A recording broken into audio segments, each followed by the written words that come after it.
Missouri voters and politicians are at odds following Election Day. Missouri voters rejected the plans to make it more difficult to change the state constitution. At the same time, the state's top election official is blocking some citizen petitions. Here's Hannah Falcon from Jefferson City.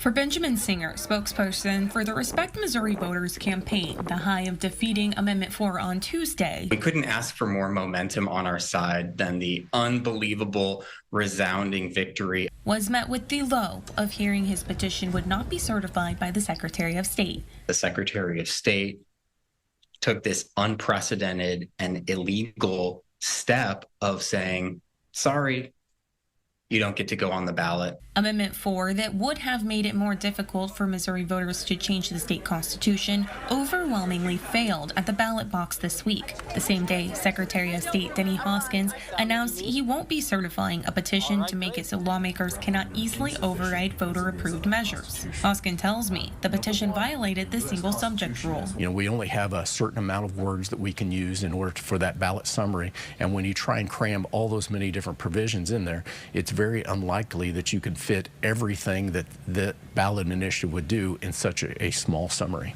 How do you respond to criticism that these decisions were politically motivated? I would say no. I'm following state law. I'm following the Missouri Constitution. Respect Missouri Voters is taking legal action against Hoskins, hoping the courts will force him to put the measure on the ballot. His job as Secretary of State, his job is to count the signatures and certify it for the ballot. I'm going to stand on Missouri state law and protect Missourians from these out-of-state sugar daddies that are coming in here and think that they can buy the Constitution, they can buy state law.